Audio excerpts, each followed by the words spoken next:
The Infrastructure and Assets Activity Report. Kia ora again, Councillors, Your Worship.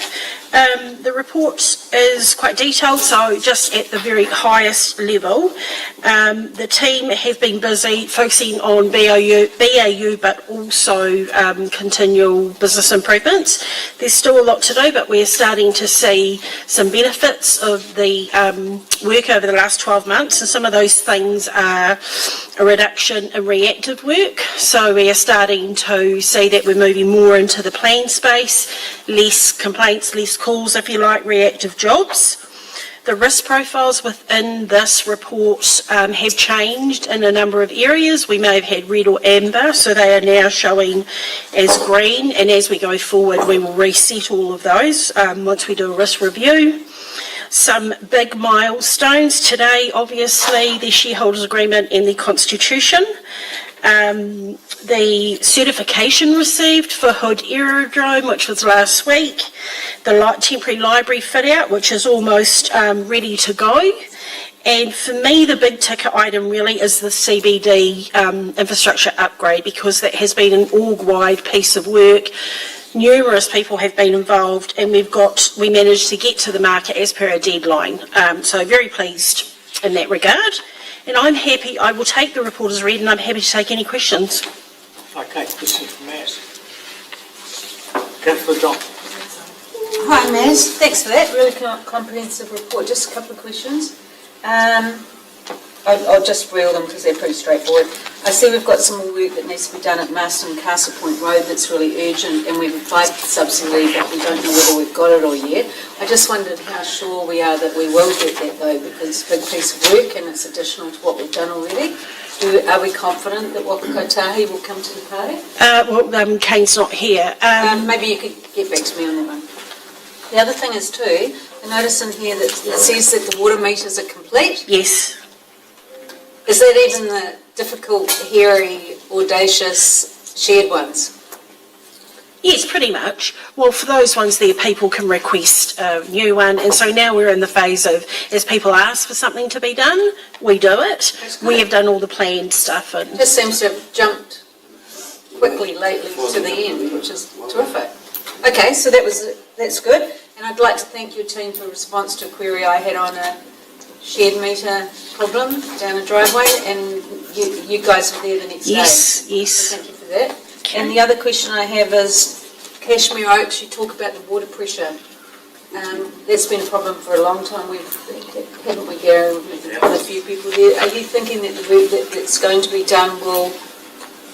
No. Steve, I'll take that. So I have had the pressure tested up there. It's at 235 kPa. The national average is 150. It has, having said that, 80% of it up there is on private, they have their own pumps. There are other issues though, a lot of those, some residents also filters into their property, which is their responsibility, so they can check their filters because they could be blocked. But so there's nothing further that we can do? Because the pressure is what it is. It's actually above the national. Okay, so it's not our problem? It's not our problem. That's all I need to know. People who are complaining on. What's the KPA and PSI? Thank you. Any further questions? Councillor Yes, thanks, Matt. Great report. Thanks for the report. I've got a couple of queries. One was just around the ridge over to the island on the park. Thank you for maintaining the original JC bridge. That's great news. Lots of members of the public are delighted to hear that. Secondly, though, when we're building this, we're future-proofing it from a weight perspective and engineering perspective, that then may one day have the train might decide to just come along the bridge and do a little loop around the whole park. Other interest? I don't know. So the bridge has been designed to take up to over 100 people. Oh, yep. And it will enable, obviously, the Train Society to make it easier to get their resources and pop them on the island. Cool. But I don't think we've sort of looked at a clip-on option for a rail track to go to the side. And then my other one was, hold on, it's scrolling down. Just around, we mentioned, engaging contractors for the HVAC and a few other things. Presuming they're all local contractors that we're going to be using? Well, the procurement will follow the procurement policy Yep. and guidelines. Yeah, okay, cool. And I think that was all I had. If I find my other, I'll jump up. Thank you. Councillor Johnson and Councillor Goodwin. You've just reminded me, I had a question about that. At the last meeting, Kim, we spoke about possible changes to the procurement policy to reflect local criteria, and I noticed there's quite a bit of procurement coming out. Is that something that we might have a look at? We will. I can't, I've been away for things, so I can't quite, whether we've started that work or not. I'm happy to answer that. So, no, I think we said we'll come back to that in February. But what we're doing is, as we are approaching any procurement phase, we are cognisant of the direction that you gave us last time. Yep. So the team are ensuring that localism features somewhere Great. in the criteria. And just one other question, if that's all right. This is where the Enviro School segment is in, isn't it? Yeah, well, it's in my portfolio, yes. With that, I'm just a little concerned, because at the moment we do a grant. It's in our annual plan to Enviro Schools, but they work across the region and it says here about it, Greater Wellington will bill each council. I'm just really thinking alarm bells. And how that will compare to what we're currently funding for Enviro Schools. And I just would like to have a comparison when we get to that stage so that we're not paying more than we have to. Absolutely, and the reference to GW is like hosting costs. It's because there will no longer be an entity that those resources work to, so they will sit within GW. Yeah, I just don't want that we get a bill and it's split three ways, and yet, because it's always been relevant on the number of schools that participate and where they're geographically based. I take your point. So, yeah, that's all I'm saying. I just want to be aware of that. It's fine. Councillor Lennox. I remember my last question, Maz, was just around your team have been going on talking to the businesses that will be impacted by the Queen Street upgrade. Yes. What's the general feeling out there from them? Steve, you across that? Yeah, I've got council. Yeah, they've been generally receptive. Yeah, and we've emphasised in a recent contractors meeting that it's a high priority with the business to keep their comms up and et cetera, but initial reaction, pretty good. Okay, that's great to hear. Thank you. Councillor Goodwin. I know I contacted you some months ago on that CBD upgrade, because certainly I'm hearing from them the timing of it needs to be considerate of their business cycles in terms of Christmas and summer events and busy periods of time. So that was one point. And I'm not sure if I was hearing things or something, but the Island Bridge, which we spent some time talking down from, the Auckland Harbour style that was planned to something considerably smaller, am I hearing that it's, how many people is it going to be able to take? So it's a 4 kPa rating where someone stands, and so potentially that would enable approximately about 100 people to come off and on the island at the same time. And the whole point of this bridge, the purpose of this bridge is because of the events that we've held in the past and the choke points and delays of people getting off and on the island that have affected the running of events. So we've catered this a couple of metres wide so that we've got enough sufficient space for people with mobility issues, for people, so mobility devices, everything can get across there safely. So if you just took a smaller bridge with a lower loading potential, all you need to do is restrict the number of people. A bit like we've done with our footpaths, having a 2 metre pass. If you had a 1 metre pass, you'd never get 100 people on, or even close to it, and be able to save some money. I just want safe passage onto the island. I'm focused on. Yeah, but for how many?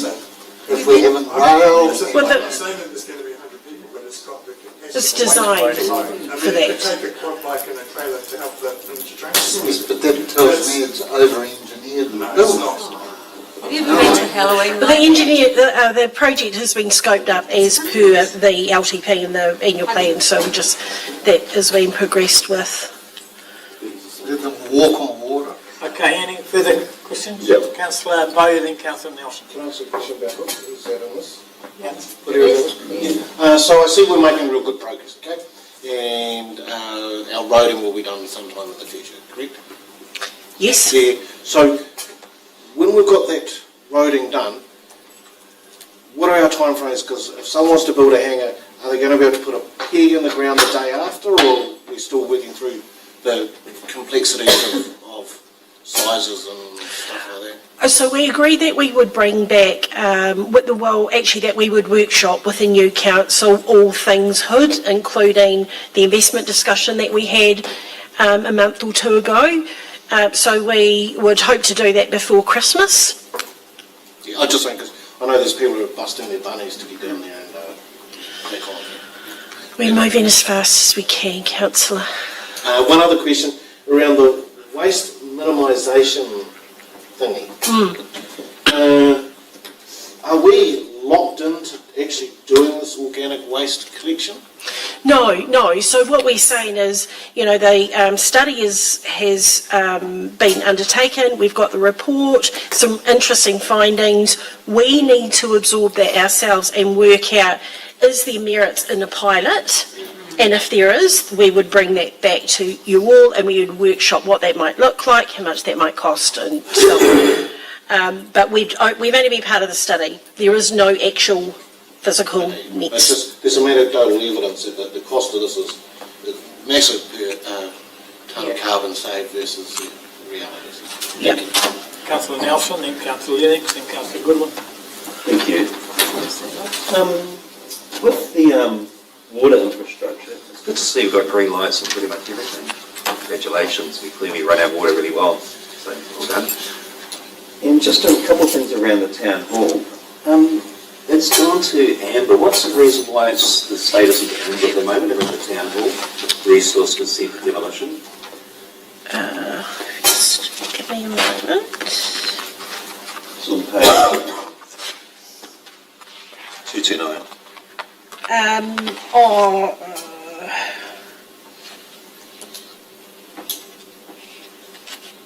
I think that was just reflecting a slightly different position that was landed as opposed to what officers recommended in the in previous discussions. Thank you. Just in regards to the contract close to being awarded, what does that mean, the third bullet point down? What's that contract for? So I'll be careful what I say in regards to the contract because it is, at this point, it's still commercially sensitive and we haven't published the results, but we are awaiting approval, if you like, from the planning team around the site safety plan. Once that has occurred, then the contract is ready for the CE to sign. Activity on the site is expected in the coming days. So it's in the report. What sort of activity can we expect on the site? It might be just doing some surveilling or preparing for taking possession of site for safety purposes, starting to prepare the site for safety purposes. Yeah. Just in regards, I'm aware that the local MP, Mike Butterick, sent a letter about this particular project to the council. Has this letter been received? Oh, it was an email actually that I received. It was it was embedded in an email. It wasn't a physical letter. What was the nature of the email? Oh, I shared that email with everyone So around. it's been shared with all of us? Yes, I think I you must all have missed it. received. Oh no, I emailed that too. Yep. No, I must have missed it. I'm not blaming you. Yeah, well, it was there. Pardon? It was there. It was sent out to everybody. So what was the nature of that? Was that about the demolition? Was he suggesting Pretty not sure. of? Just clarification. Did you receive it? Oh, he was just, the nature of it was that potential changes are going to be coming, and what they are, there was nothing definitive in the letter around what those changes are. What changes are you But referring it was a generic, What were the changes? probably the changes you're talking about. I'm not. Oh, the ones around the legislation changing. All councillor and our staff, so. Yeah, I'm happy for Do you you to. have, do you have something you'd like to share about it, or? No, I'm asking a question. Yeah. Yeah, I'm asking a question. It seems very leading. So the question is, what was that referring to, that particular legislation? Is that Well, I around- don't know anything other than what you know, councillor, which was in the email that I provided all of you with notification of the release that Masterton District Council is going to issue. So just to clarify, new legislation is coming, and the minister suggested, I'm just clarifying things. Well, it's not necessarily, So new it didn't legislation's say coming. Just let me finish legislation. clarifying, please. New legislation's coming, and from the minister, Chris Pink, has suggested we hold off. The local MP, our MP, has written to us and suggests we hold off as well. So that's quite correct. I'm aware of that. Well, you're making a statement, you're not asking And the me. next thing is, can you just tell me, I'm really curious, because I understand there's been some misinformation that people have been sharing in the community, perhaps even at this table, and that is a concern. So can you explain what the 10% standard means for earthquake standards? Is that for the entire building? Well, I think it's been pretty clear. Not clear to me. Well, it's in the media release, and you've seen all the same communications as everyone else has, that there are absolutely parts of that building that are 10 to 20%. It's absolutely parts of that building. That's what's been said. Yeah. Yeah, I think that's Okay, so if someone was suggesting or implying that the whole building was 10% safe, that could be considered as being misinformation? Are you, Yeah, I'm is that just a asking. statement, or, I don't have a view on Building that. control leader, yes, he can answer that question. So the way the legislation works along with the assessment criteria is MB say the lowest number you find in the building becomes the number for the building. Oh, so it becomes a number for the building. So if someone was implying the whole building was 10% safe, then that would be a little bit misleading. So what sort of part is actually 10% safe? Say the Is there a projection specific box. area? Just say the projection box was a bit heavy and up high.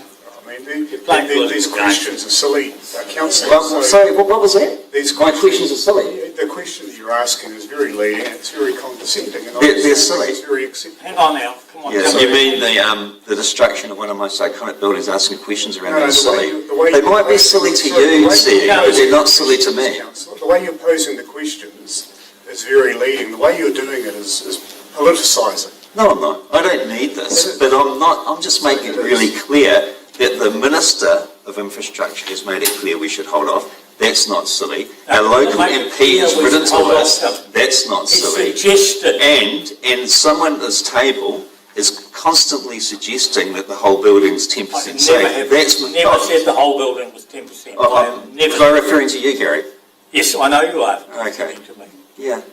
And That's I've exactly never what I'm said the whole referring to. building. So when someone shares misinformation in the community, perhaps we should all be a little bit careful.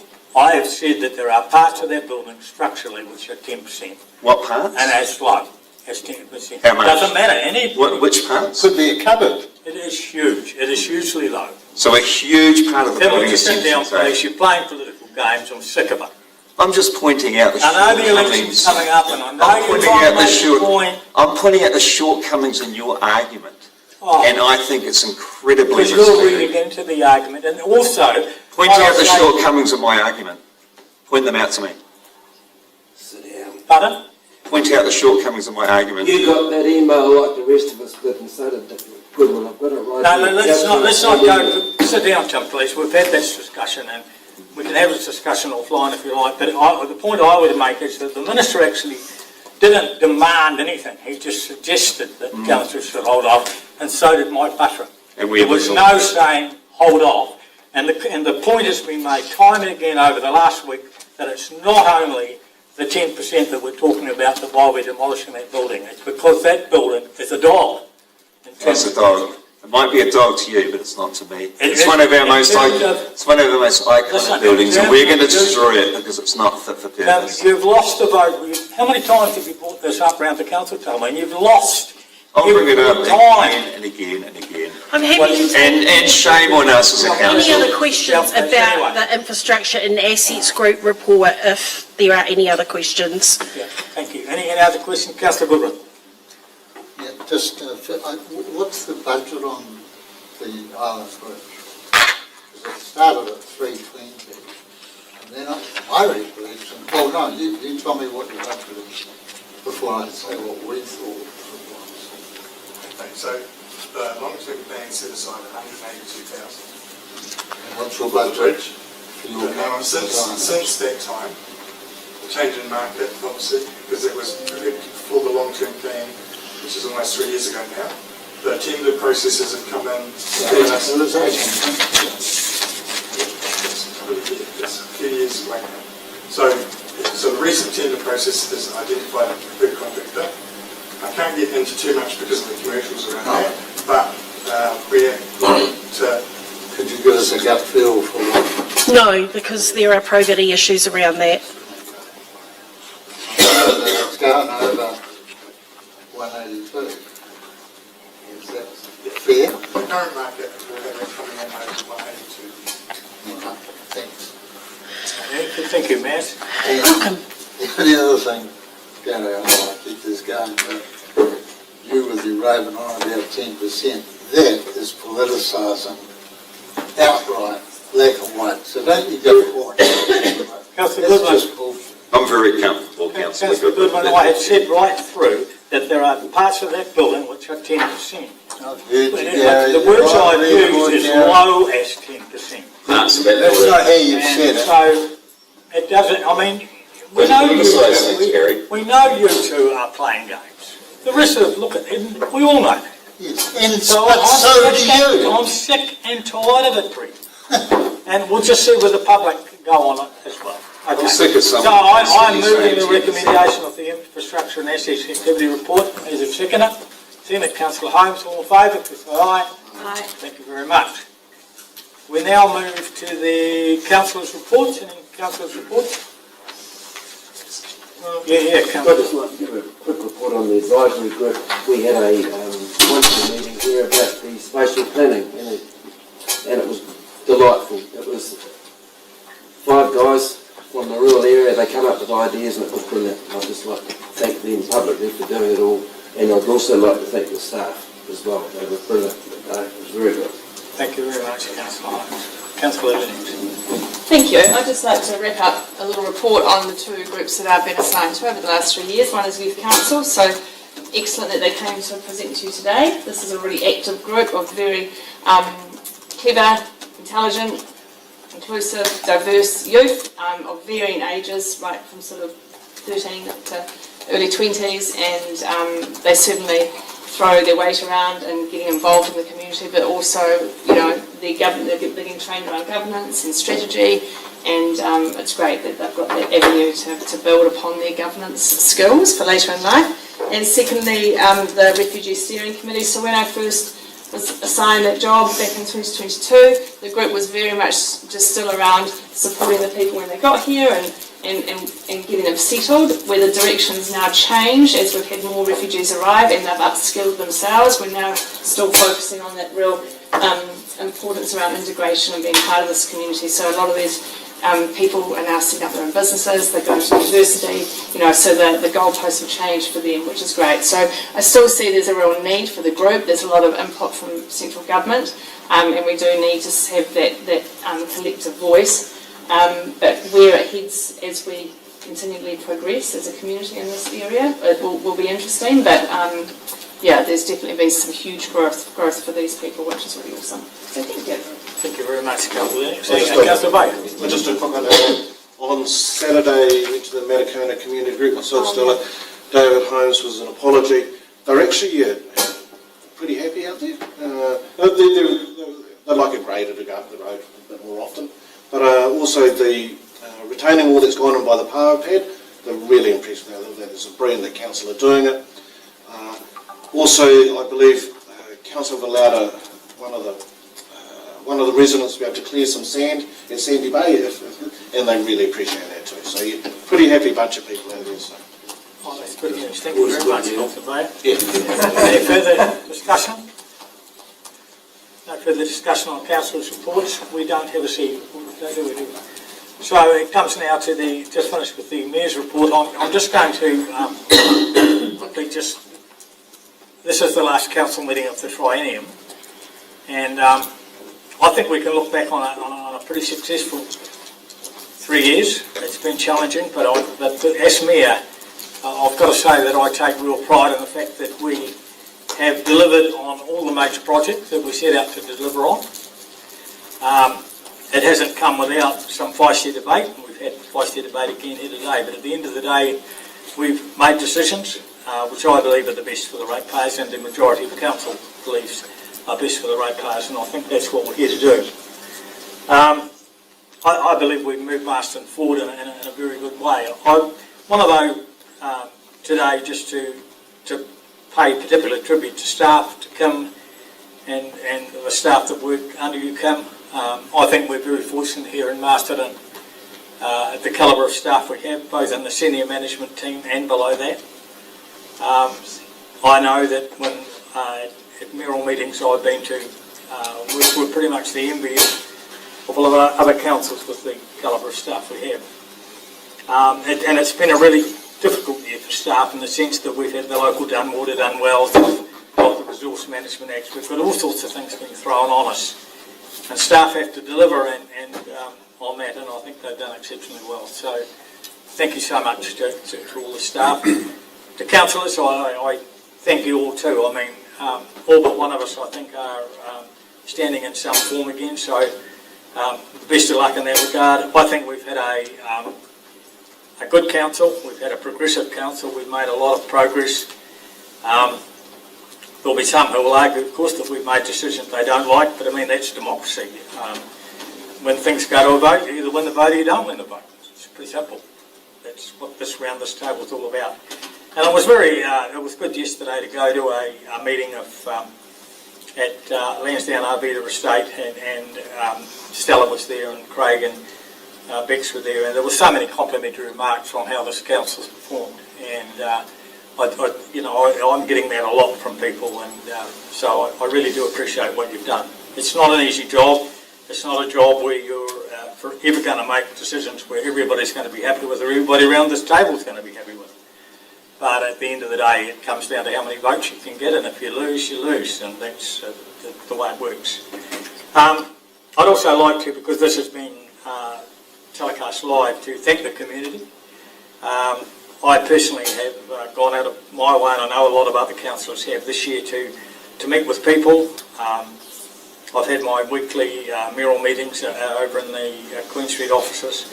I found that the vast majority of people are right behind council and what we're doing.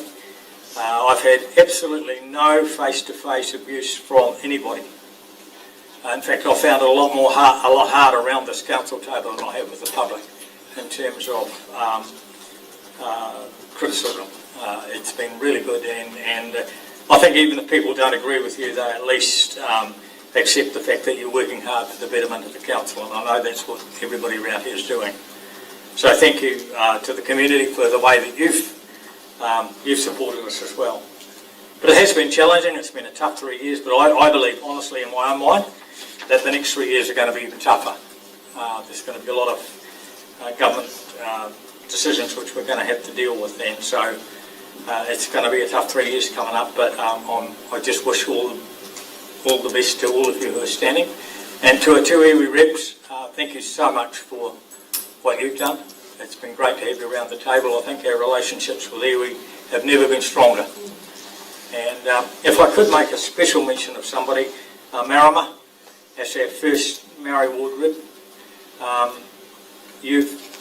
that's come into the fire of it, and I think you've done an excellent job in showing how valuable the Maori Ward is, and probably I think our council in some way is a leader in this country because of the fact that you've done such a good job. I remember when you come into the job, Marama, the first thing you said to me was, I'm the iwi rep and I represent the voice of iwi, but I also represent the people of all the other ratepayers. And you've done that superbly, so thank you so much for the job that you've done. So that's where I end. I just want to say thanks to everybody, really. I think it's, as I say, been a tough 3 years, but we've got there and we're in a good place today. So thank you so much. Well done. Okay, we'll now move into something where we move into public excluded. Well, Councillor Gary, Young. can I just raise before you do, for some discussion, because in committee report, which I don't want to discuss yet, the CE's report, it's been moved from the 20th of August to the 17th of September to the 24th of September. So it's been moved 3 times. I read Tom Helene's letter, as I'm sure you probably will do. Could we discuss this? Well, no, this is not confidential. I'm only discussing why you've overridden the terms of reference of that committee and effectively fired Tom Helena and taken the meeting, dragged it up to now yourself. I just wonder if that, which is not confidential, I think you appreciate, should be discussed in public. Well, I'm trying to... First of all, how did I fire Tom Helena? Because you cancelled the meeting back on the, was it the 24th of, on about the 17th of August or something like that. You sent him an email and August cancelling that meeting because you didn't like a couple of words he used. Councillor Gordon, I can't discuss it here because this is a personal matter. This was a matter of which could have ended up with very serious consequences for council. And therefore I'm not prepared to discuss it in public. I'm prepared to discuss it in public excluded. But I'm not prepared to discuss it in public because we're talking about other people. Okay, we'll discuss it. But what I will say in public is that there was no firing of Councillor Helena. Everything has been done in process. The meeting was put back because of the local gun water and other stuff. It wasn't just anything to do with the CE performance review. And I know you're not going to believe it because you've taken this negative attitude to everything. But I mean, this is just the way it is. I have here a ruling which says that things have been done correctly. I've followed the process. I've taken legal advice. And think the process that's being used today is the right process to use. And I'm quite happy to say that and open, but I'm not going to discuss personal things. And you know damn well that I wouldn't do that. So thank you very much. You could move into public. Excluded. Everybody in favour, please say aye. Aye. Against?